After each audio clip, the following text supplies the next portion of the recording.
Sir, when was the last time you ate? The old man lifted his head. His coat was filthy. His hands trembled. Around him, 200 guests in formal attire. No one had looked at him all night. He whispered, I don't remember. Una stared at him.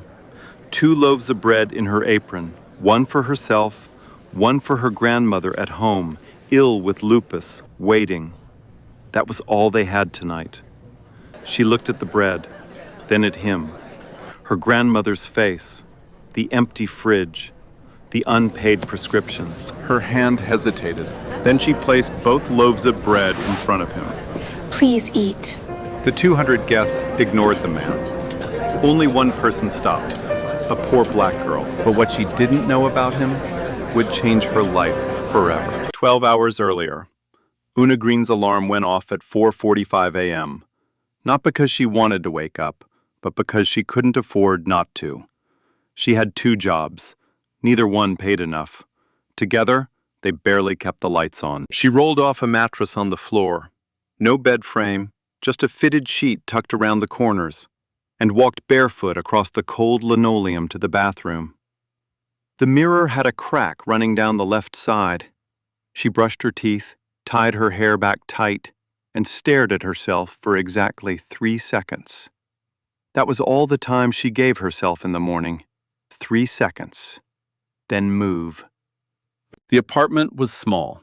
1 bedroom, 1 bathroom, a kitchen that doubled as a living room. Everything in it was clean. Not new, not nice, but clean.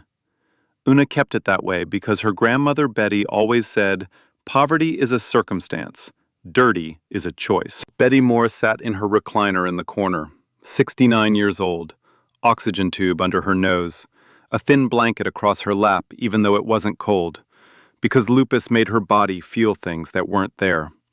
Some mornings her joints locked so badly she couldn't hold a cup. Some mornings she woke up and pretended she was fine, just so Una wouldn't worry. This was one of those mornings. Baby, you don't need to work 2 jobs for me, Betty said, watching Una iron her one good white shirt, the only one without a stain. Una smiled without looking up. Grandma, I'm not working 2 jobs for you. I'm working 2 jobs because I like being tired. Betty didn't laugh. She knew. On the refrigerator door, a past-due electric bill, a rent notice marked final, and a small, handwritten note that said Culinary School Fund. Next to it, taped to the wall, a glass jar. Inside the jar, maybe $40 in crumpled bills and coins. That jar had been there for 2 years. It never got much fuller. Una tucked the iron shirt into her bag, kissed Betty's forehead, and said, Tonight I'm working a big gala at the Grand Summit. They pay cash same night. And I'll bring bread home for both of us, okay? Betty nodded. Be careful with those rich people. They won't even see me, Grandma. She meant it as a joke, but it came out too honest. Sunrise Bakery, 5:30 a.m. Una clocked in, tied her apron, and started pulling trays from the oven. The smell of fresh bread filled the small shop, warm, golden, the only good thing about waking up before the sun. Her co-worker, Lorraine Taylor, was already at the counter, boxing up orders and humming something off-key. You doing that catering thing tonight? Lorraine asked. Yeah, need the money bad. Betty's lupus prescription is due Friday. I'm $60 short. Lorraine looked at her. Girl, you're always $60 short. 70, actually. But who's counting? They both laughed. The kind of laugh that wasn't really funny, just necessary. Lorraine leaned over. Listen, those big galas, they throw away more food than we sell in a week. When the night's done, grab some rolls. Nobody cares. That's how it works. Una nodded. That was the plan. Work the shift, get paid cash, take home leftover bread for her and Betty. Simple. Survivable. 6:48 p.m., Grand Summit Hotel. Una entered through the service door, the one in the back alley next to the dumpsters. Inside, marble floors, gold fixtures, floral arrangements taller than her that probably cost more than 3 months of her rent. She stopped for a second, just 1 second, to look. Then Gerald Davis appeared, event director, 45, pressed suit, thin smile that never reached his eyes. He scanned the line of temp catering staff like he was checking livestock. He looked at Una's shoes, slightly worn at the toe. "You," he said, "back tables, far section. Stay away from the main guests." Una nodded. She didn't argue. She clipped on her name badge, picked up a tray, and walked into the ballroom. The first thing she saw? A champagne tower, 6 tiers high, catching the chandelier light like a column of liquid gold. The second thing she saw? An old man in a stained coat, sitting alone at a corner table, trembling. Nobody was looking at him. Not yet. Una worked, carried trays, refilled water glasses, cleared plates. Smile, nod, disappear. That was the job. Be useful, be invisible. A guest bumped into her tray. Champagne spilled across Una's shirt, soaking through to her skin. The woman in the emerald gown looked at Una like she was the stain. "Watch where you're going." "I'm sorry, ma'am." Una wiped her shirt with a napkin, kept moving. She didn't have the luxury of being offended. She was here for the cash. She was here for the bread. That was it. But every time she crossed the ballroom, her eyes drifted back to the same corner. The old man. Still sitting there. Same stained coat. His fingers curled on the tablecloth like he was holding on to something no one else could see. His lips moved, whispering words to no one. A dry cough shook his whole body every few minutes, the kind that comes from sleeping outside too many nights. His face was pale. Not white person pale, sick pale. The kind of pale that means you haven't had a real meal in days. A waiter walked past his table, picked up the empty place setting in front of him, walked away without a word, like clearing space for a ghost. Diane Crawford, diamonds on her neck, champagne in her hand, leaned toward her husband loud enough for 3 tables to hear. "Someone really should remove that man. He's making people uncomfortable." Nobody removed him. Nobody helped him either. He just sat there, shaking, invisible. 2 invisible people in a room full of gold. Una's shift was almost over. Her feet ached. Her stomach had been growling for 2 hours. She reached into her apron and felt the 2 loaves of bread, one for her, one for Betty. The plan was simple. Finish the shift, collect the cash, walk to the bus stop, go home, eat with Grandma. Simple, survivable. She looked at the old man one last time. His hands were trembling worse now. Not from cold, from hunger. His head was dipping forward, catching itself, dipping again, like his body was giving up before his mind did. His eyes were wet, unfocused, darting around the room like a child lost in a place too big, too loud, too bright. And then he looked directly at her. Not past her, not through her, at her. Like she was the first person in that room who actually existed. Una stopped. 200 people, laughing, eating, clinking glasses around her. And one old man, starving, 10 feet away, looking at her like she was the last face left in the world. She reached into her apron. Betty's face, the oxygen tube, the empty fridge, the unpaid prescriptions. If she gave this bread away, neither of them would eat tonight. She knew that. Her fingers wrapped around the loaves and didn't move for 5 full seconds. Then she walked over, sat down across from him, pulled out both loaves, everything she had, and placed them in front of a stranger. The old man looked up, his eyes focused just for a moment, like someone turned on a small light behind them. "Thank you," he whispered, his voice cracked. "You remind me of someone kind." "What's your name, sir?" Edmund. I think I'm supposed to be somewhere, but I can't remember where." "Well, Edmund, you're right here. That's enough for now." She sat with him while he ate. She didn't eat. She didn't take a single piece back. She watched a hungry man finally have a meal, and something in her chest unclenched, like this was the only thing that had made sense all day. Then Gerald appeared. "What do you think you're doing?" "Sir, this man needs help. He doesn't know where—" "I don't care. You're staff. You sit with guests. You're done."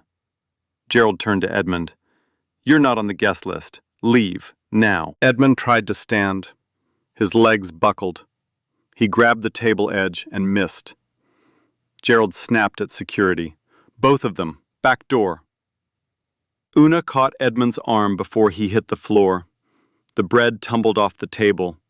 She picked it up, brushed it off, and pressed it back into his shaking hands.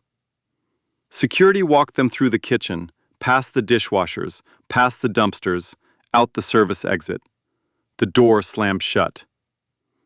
Gerald straightened his tie and walked back into the light. The alley behind the Grand Summit Hotel smelled like grease and garbage.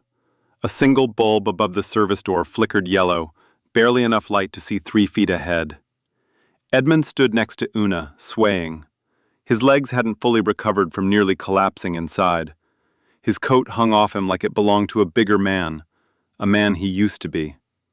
He blinked at the alley walls, then at the sky, then at Una, like he was trying to solve a puzzle with no edges.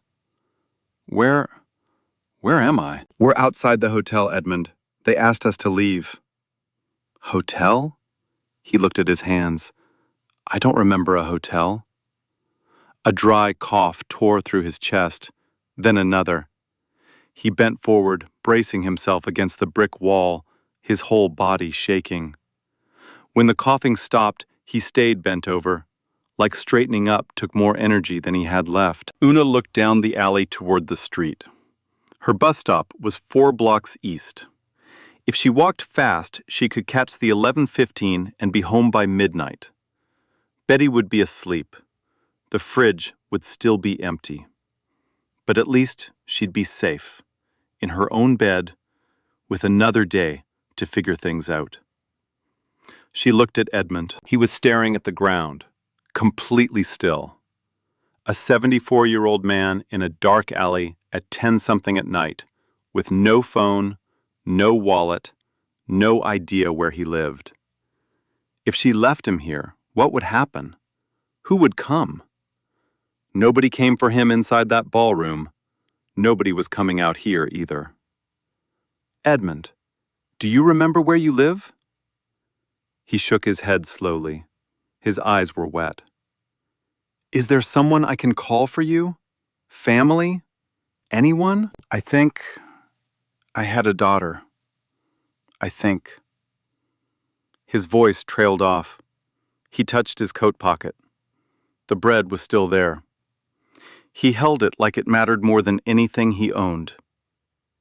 Una closed her eyes. 1 second. 2. Then she put her arm under his and lifted him off the wall. "Okay, we're going to the police station. They'll help find your people." "I don't want to be trouble." "You're not trouble, Edmund.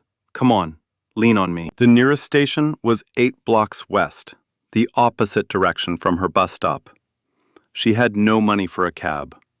Her phone was at 12%. Her feet had been standing for 9 hours. None of that mattered right now. They walked, slowly. Edmund's steps were short and unsteady, like every block cost him something he couldn't get back. Twice he stopped, confused, looking around like the streets had rearranged themselves. Once he called Una a different name, Clara, and she didn't correct him. She just said, "Yes, I'm here. Keep walking. At block 5, Edmund's legs gave out. He sank onto a bus bench, breathing hard. Una sat next to him, pulled the bread from his pocket, broke off a small piece, and handed it to him. Eat a little, just a little, then we'll keep going. He ate. She didn't. They made it to the station at 11:40 p.m. Una walked Edmund inside, sat him in a chair, and told the officer at the desk, "This man is lost. I think he has memory problems. He can't remember where he lives. His name is Edmund Wilson. Please help him find his family." The officer looked at them, a young black woman in a stained catering uniform, holding up a white old man she'd never met before tonight. "Are you family?" "No, I just met him tonight." The officer paused, then typed the name into the system. A red flag appeared on screen. Missing person, filed by Catherine Wilson, Wilson Capital Holdings. The officer's face changed. Una sat in a plastic chair against the wall of the police station. The clock above the front desk read 11:53 p.m. The fluorescent lights buzzed. Edmund sat next to her, quiet now, his hands folded over the bread in his lap, like a prayer he couldn't finish. She didn't have to stay. The officer had Edmund's name. The system was doing its thing.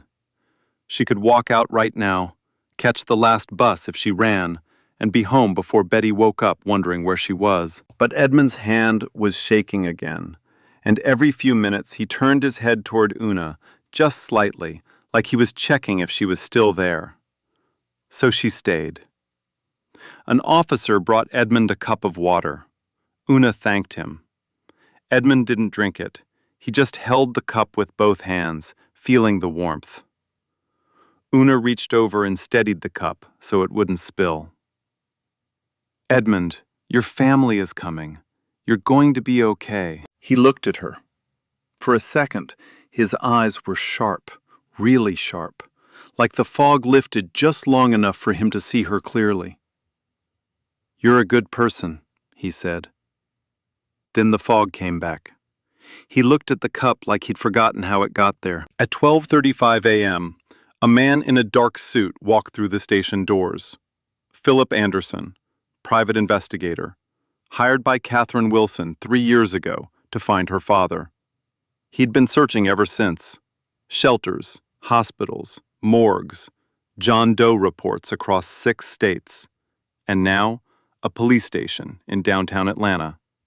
Because a girl in a catering uniform walked the old man in. Philip knelt in front of Edmund, studied his face, checked a photograph on his phone. His jaw tightened. "It's him," he said into his phone. "Ma'am, it's your father." Una watched from her chair. She didn't know who Philip was. She didn't know who was on the other end of that call. She just saw a man who clearly recognized Edmund, and that was enough. She stood up, walked to Edmund, placed her hand on his shoulder. "Your people are here, Edmund.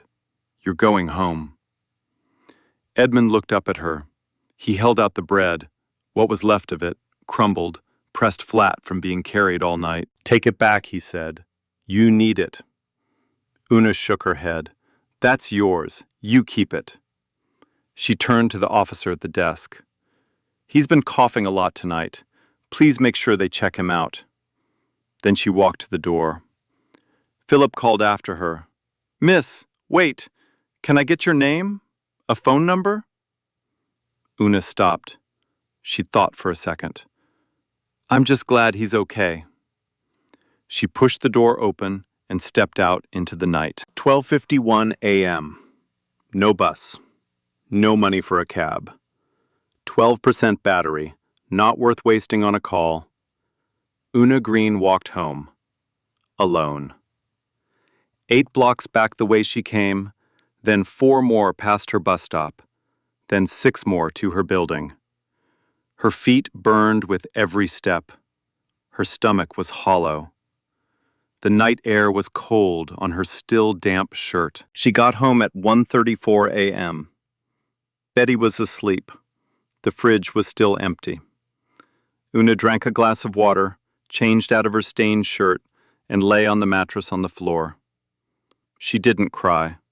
She was too tired to cry. 90 minutes after Una left the station, Catherine Wilson walked in, 52 years old, CEO of Wilson Capital Holdings, a woman who could buy the Grand Summit Hotel and turn it into a parking lot if she wanted to. She hadn't slept. Her driver had broken 4 traffic laws getting there. She saw Edmund sitting in the same plastic chair. He looked thin. He looked lost.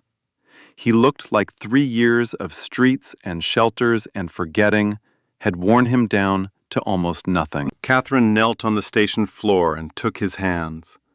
"Dad, it's me. It's Catherine." Edmund stared at her.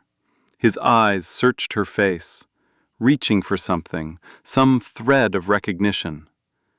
It came and went like a signal too weak to hold. "I know you," he said softly. "I think I know you." Catherine's composure cracked.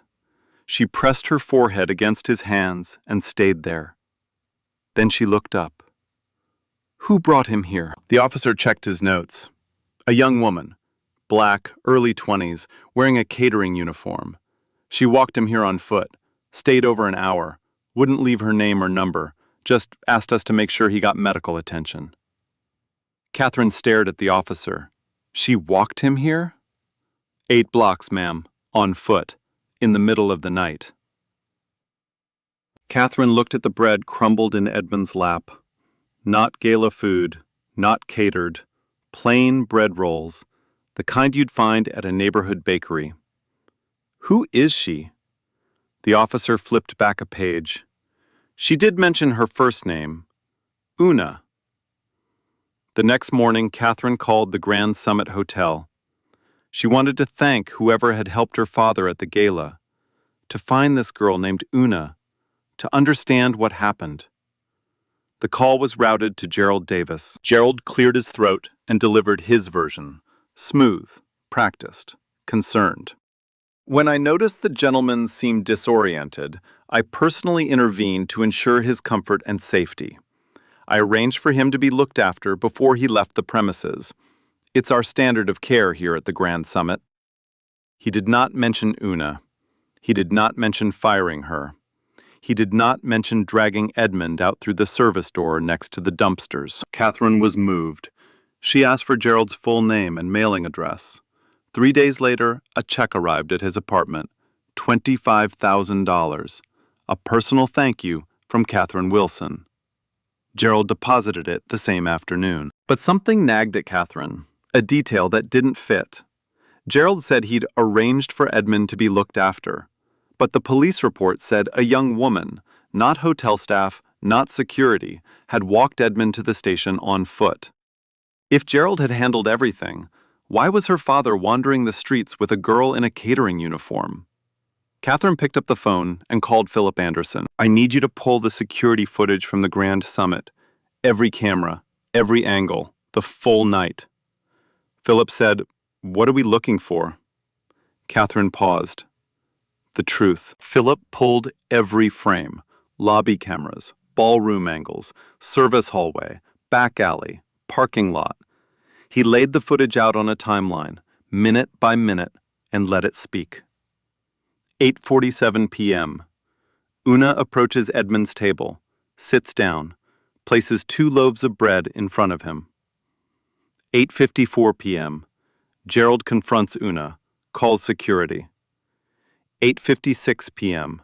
Security escorts both Una and Edmund out through the service exit. 8:57 p.m. Gerald straightens his tie, returns to the ballroom. 8:58 p.m. Outside camera. Una holds Edmund upright in the alley. They start walking. 9:03 p.m. Gerald laughs with a guest near the champagne tower. Philip added one final note to his report. At no point did Gerald Davis assist, contact, or acknowledge the elderly man.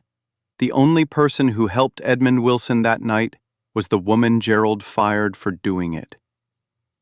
Catherine watched the footage alone in her office. She watched it twice. The second time, she didn't blink. Then she said, "Find her." Philip found Una in 2 days. Her address, her employer, her grandmother's medical records, lupus, stage 3, monthly immunosuppressant prescriptions averaging $840. Her bank balance, $91. A black town car pulled up outside Una's building on a Wednesday afternoon. Philip knocked. Una opened the door, still in her bakery apron, flour on her hands. "Ms. Green, Catherine Wilson would like to meet you. She's the daughter of the man you helped." Una's face shifted. Not excitement, not hope. Worry. Edmund. Is he okay? Did they find out what's wrong with him? Philip paused. In 15 years of investigative work, he had knocked on a lot of doors and delivered a lot of news. People asked about money. People asked about lawyers. People asked what was in it for them. Nobody ever asked if the old man was okay. "He's safe, Ms. Green. He's with his daughter." Una exhaled. Her shoulders dropped 2 inches. Good. That's all I needed to know. "She'd still like to meet you." Una looked back into the apartment. Betty was asleep in the recliner. The fridge hummed in the quiet. The jar with $40 sat on the wall where it always sat. "Okay," she said. "Let me wash my hands." Wilson Capital Holdings, 36th floor. Glass walls, city skyline, furniture that cost more than Una's annual rent. Una walked in wearing her cleanest jeans and a shirt she'd ironed twice. She didn't belong here. She knew it. Everyone in the lobby knew it. But she didn't shrink. She just observed. Catherine's office was large and quiet. No clutter. Everything in its place. Catherine stood when Una entered, which surprised Una because powerful people don't usually stand for anyone. "Ms. Green, thank you for coming." "You can call me Una." Catherine sat. Una sat. For a moment, neither spoke. "I watched the footage from that night," Catherine said. "I saw what you did for my father. I saw what happened to you because of it.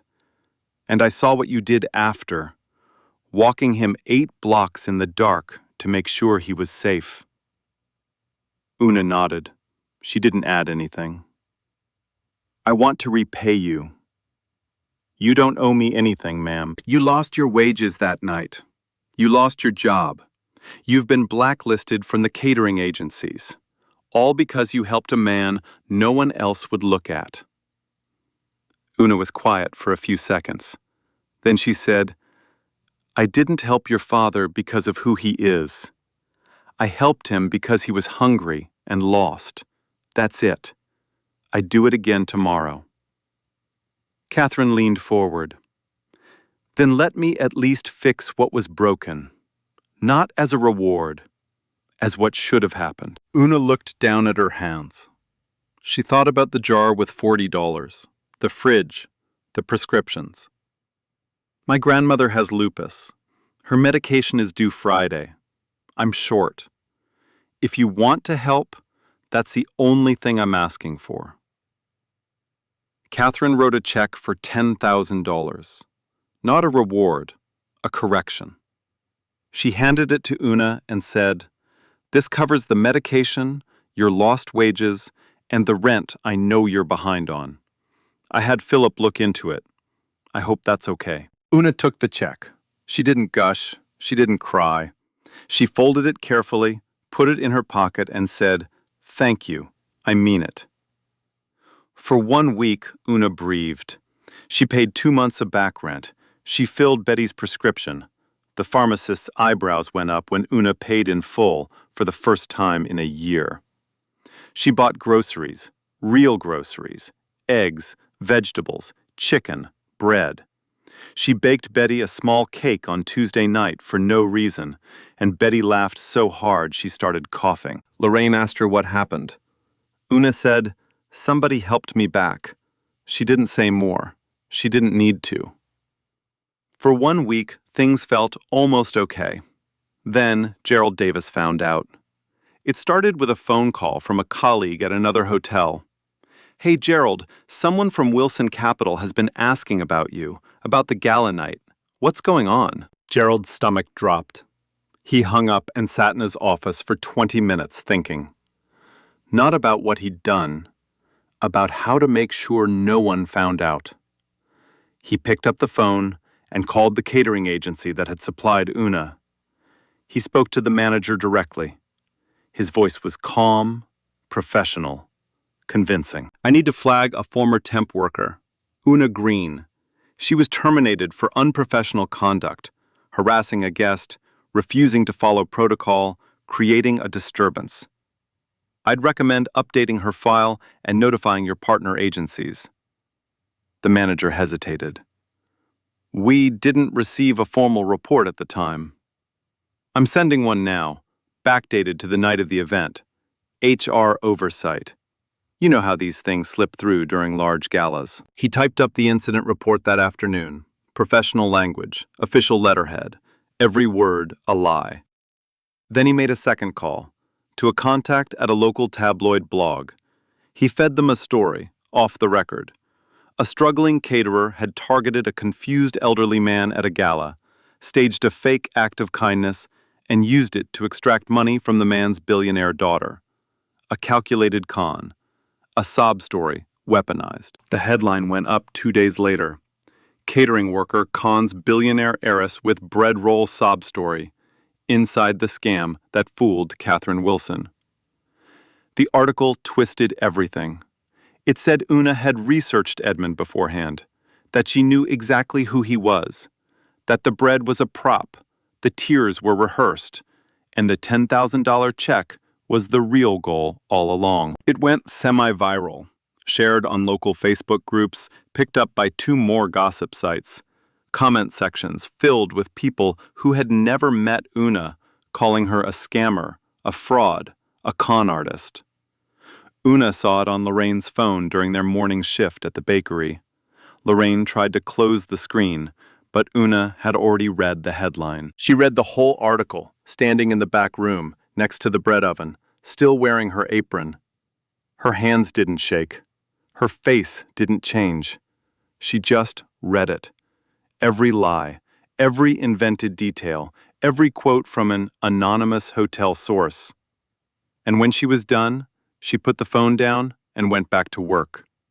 She didn't say anything for 2 hours. That evening, Betty saw the article. A neighbor had shared it. Betty read it slowly, her lips moving with each word. When she finished, she looked at Una across the kitchen table. "Baby, come here." Una sat down. Betty took her hands. "The truth doesn't need to be loud. It just needs to be true." Una nodded. But that night, she sat on the front stoop of her building, alone, staring at nothing. She thought about calling Catherine and returning the money, all of it. She didn't want to be called a liar. She didn't want Betty's name dragged through comment sections. She didn't want any of this. Her phone buzzed. A text from Lorraine. "You gave an old man bread. That's the whole story. Don't let anyone rewrite it." Una read it 3 times. Then she went inside, locked the door, and went to bed. She didn't sleep. Catherine saw the article at 6:15 a.m., forwarded by her PR director with a 2-word message. "We have a problem." By 8 a.m., her PR team was in her office. 3 people in expensive suits, talking fast, using words like optics and brand exposure and reputational risk. Their recommendation was unanimous. Distance. Quietly. Release a short statement saying the donation was made in good faith, no further comment, move on. A board member joined by phone. "Catherine, this girl could be anyone. You gave $10,000 based on a security tape and a bread roll. If this plays wrong, it reflects on the company, on all of us." Catherine listened. She didn't interrupt. When they finished, she asked everyone to leave. Alone in her office, she pulled up the footage again. Not the ballroom, the alley camera, the one that showed Una and Edmund standing outside the service door at 8:58 p.m. She watched Una put her arm under Edmund's. She watched them walk, slowly, into the dark. No cameras ahead, no audience, no witnesses. Just a girl helping an old man she didn't know because nobody else would. If Una was running a comm, this was the moment she would have stopped. This was the dark alley where no one was watching, where there was nothing to gain, where the performance could end. But Una kept walking. 8 blocks, in the cold, with a man who couldn't remember his own daughter's name. Catherine closed the video, picked up her phone, dialed Una directly. Una answered on the 4th ring. Her voice was flat, tired, the voice of someone who hadn't slept. "Ms. Green, it's Catherine Wilson." Silence. "I saw the article. I know it's not true, and I know who planted it." Una said nothing for a moment. Then, "Are you calling to ask for the money back?" "No. I'm calling to tell you I'm going to fix this." "You don't have to do that." "I know I don't have to. I want to. But I need to ask you something first. Do you trust me?" Una paused. A long pause. The kind that carries weight. "I trust the woman who knelt on a police station floor to hold her father's hands. Yeah, I trust you." Catherine hung up and called Philip. Everything on Gerald Davis. Employment history, complaints, financials, every hotel he's worked at, every person he's stepped on. All of it. Philip delivered within 48 hours. The file was thick. Gerald Davis had been fired from 2 previous hotels, both times for taking credit for subordinates' work. At the second hotel, a young concierge had filed a formal harassment complaint. Gerald had gotten her terminated before the investigation concluded. His expense reports at Grand Summit showed a pattern of inflated charges and unverified receipts. 2 former catering temps had filed complaints about verbal abuse. Both complaints had been lost in the hotel's HR system. And the tabloid article. Philip traced the anonymous hotel source through metadata on the original email sent to the blog editor. The email came from Gerald's personal account. He hadn't even bothered to use a burner. Philip also obtained a sworn statement from the Grand Summit's head of security, confirming the camera footage was authentic, unedited, and time-stamped. Catherine laid everything out on her desk. The footage, the fabricated incident report, the traced email, Gerald's employment history, the security chief's statement. Then she made a decision. She didn't call a press conference to defend herself. She didn't release a statement. She organized something better. A public event at Wilson Capital, framed as the announcement of a new community philanthropy initiative. She invited local media, community leaders, city council members, and the Grand Summit Hotel's senior management. And she sent a personal invitation to Gerald Davis. Embossed card, gold lettering. "In recognition of your service and compassion, please join us for a special announcement." Gerald received the invitation on a Thursday. He read it twice. He smiled. He told his coworker at the hotel, "Catherine Wilson is honoring me publicly. $25,000 wasn't enough. Now she wants to put me on stage." He went out that weekend and bought a new suit. Charcoal gray, slim fit, Italian shoes to match. He practiced his handshake in the mirror. He had no idea what he was walking into. Wilson Capital Holdings, main conference hall, 4th floor. 200 seats, arranged in a semicircle, facing a stage with a podium and a large screen behind it. Camera crews from 3 local stations. Journalists with notepads. Community leaders, nonprofit directors, 2 city council members. The Grand Summit Hotel's general manager sat in the 3rd row with 2 members of his executive team. Gerald Davis arrived 12 minutes early. Charcoal suit, Italian shoes, hair freshly cut. He shook hands with people he'd never met, introduced himself to a journalist, and took his seat, front row center, where he could be easily seen from the podium. He looked around the room and thought, "This is where I belong." Catherine Wilson took the stage at exactly 10 a.m. No notes, no teleprompter. She wore a simple black dress and no jewelry except her watch. She looked calm, the kind of calm that comes from having made a decision you'll never take back. Thank you all for being here. I want to tell you a story. It's about my father. The room settled. 3 years ago, my father disappeared.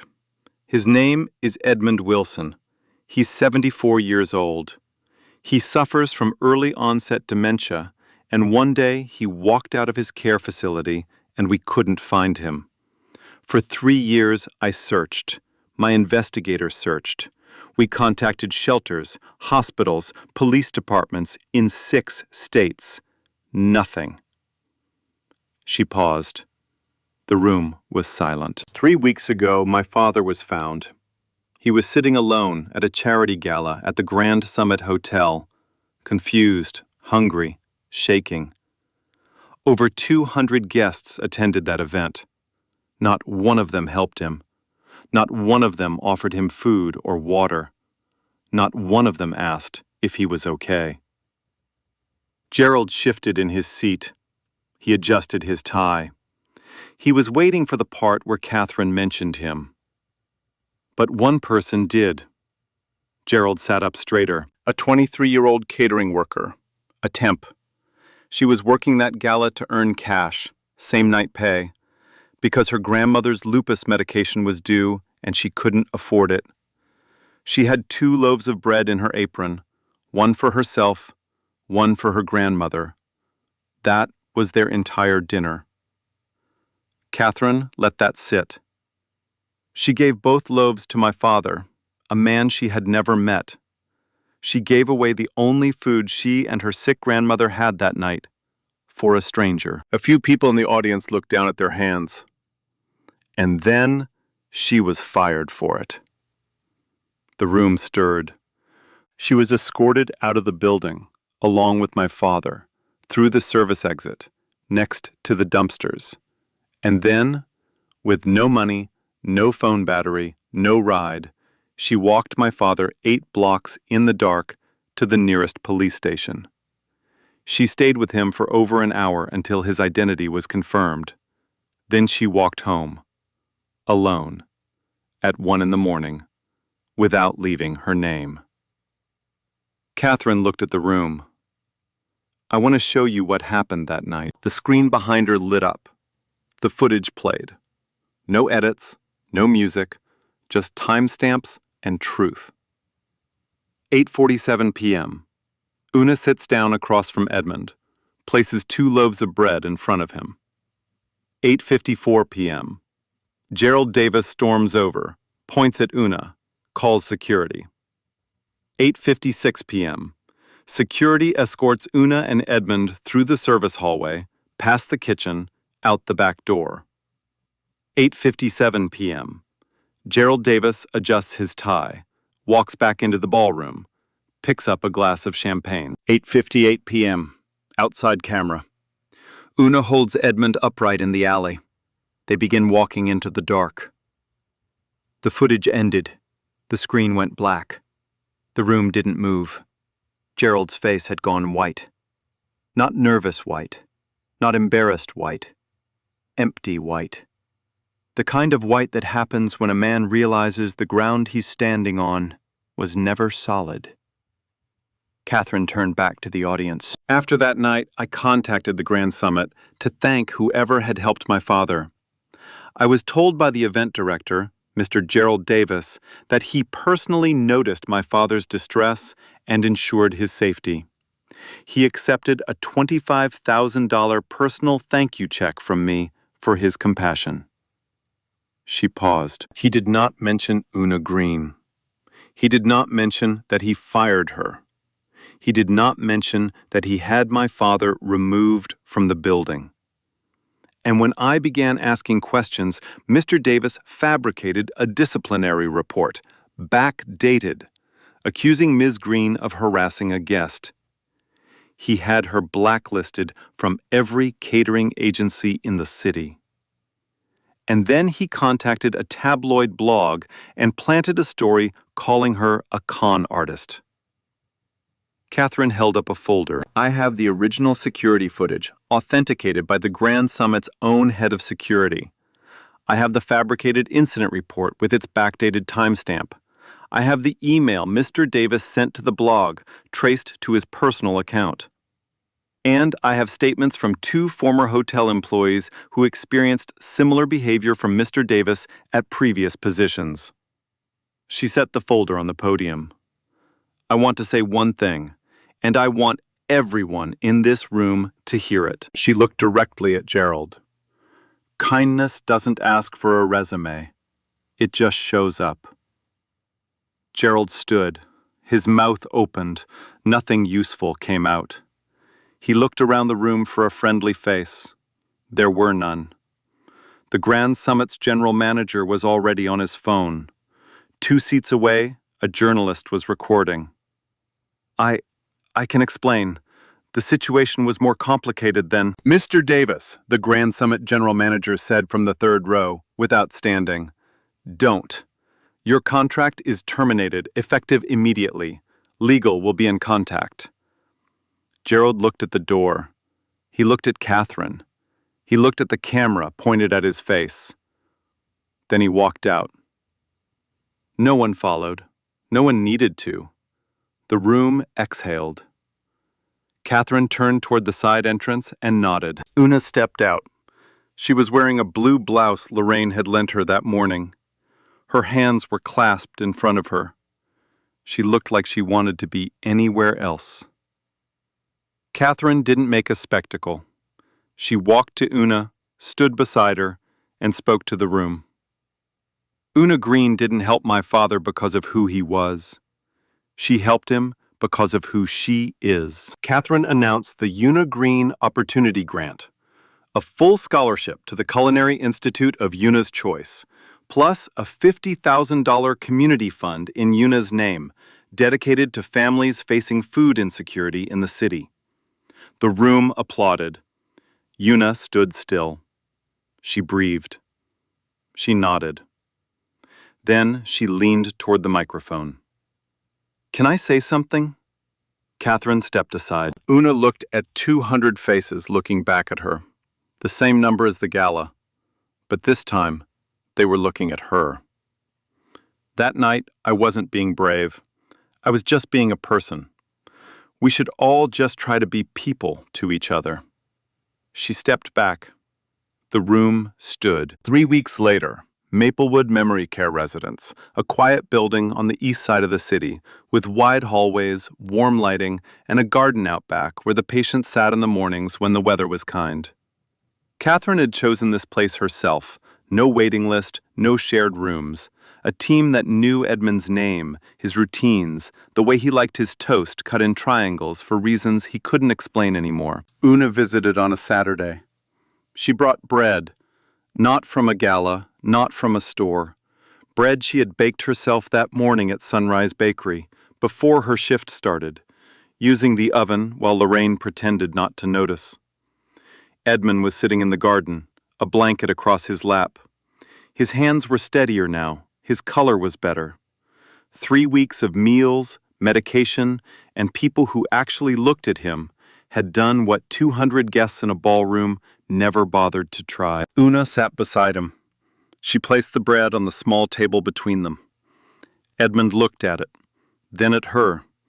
His eyes searched her face the way they always did, reaching, not quite landing.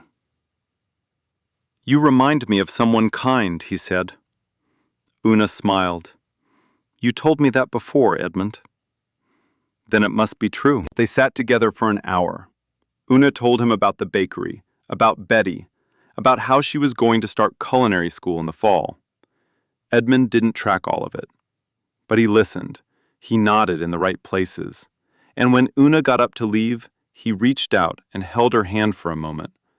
The way you hold something you don't want to forget. September. Una walked into the Piedmont Culinary Institute carrying a second-hand backpack and a new set of knives Lorraine had pooled money with 3 other bakery workers to buy. She found her station in the teaching kitchen, tied her apron, the same way she'd done 1,000 times, and looked up. This time, she wasn't serving. She was creating. That evening, she called Betty from the parking lot. "How was it?" Betty asked. "Terrifying. Amazing. I burned something in the first hour." Betty laughed until she coughed. "Your mama would have been so proud, baby." The next week, Catherine and Una had coffee. Not at Wilson Capital, not at a penthouse. At a diner on Broad Street with sticky menus and bottomless refills. Catherine said, "You changed how I see all of this." Una said, "You had the power to make things right. Most people with power don't." Catherine looked at her. "Most people without power don't use theirs the way you did." Una Green graduated from culinary school the following spring. Top of her class, 3 job offers before she walked across the stage. She turned all of them down. Instead, she opened a small bakery on the corner of Mill and Broad, 6 blocks from the apartment where she grew up. She called it Edmund's Table. The sign above the door was hand-painted. The menu was short. And taped to the register, in Una's handwriting, a small note read, "If you're hungry and can't pay, sit down. You're welcome here." Betty's lupus stabilized. She sat in the bakery every morning, in a cushioned chair Una bought just for her, watching customers come and go, telling anyone who'd listen, "That's my grandbaby." Catherine restructured her foundation. She created a permanent program to identify and support invisible acts of kindness in communities across the state. She named it the Edmund Wilson Initiative. One afternoon, a man walked into Edmund's table. He stood near the door, staring at the menu, hands in his pockets, not ordering. A young worker, a girl Una had hired from the neighborhood, brought him a loaf of bread, set it on the table, and sat down across from him. No one told her to do it. If this story moved you, hit that like button, share it with someone who needs to hear it. Subscribe so you don't miss the next one. I'll see you in the next story. You know what I think? Being a good person isn't complicated. People make it complicated. They say, I will have when I have more. I will give when I'm stable. I will care when it's convenient. But that's not how it works. Being a good is simple. You see someone needs help, you help. You don't check your bank account first. You don't ask, what is it for you? You don't wait until it's easy. You just do it. With whatever you have, even if it's more, even if it's your last. That's it. That's the whole thing. It was never about money. It was never about titles or power or being rich enough to make a difference. It was always just about being a person to another person. Nothing more. Like, share, and subscribe. Real stories, real justice every week. And remember, kindness doesn't need a reason. It doesn't need a reward. It just needs someone brave enough to go first.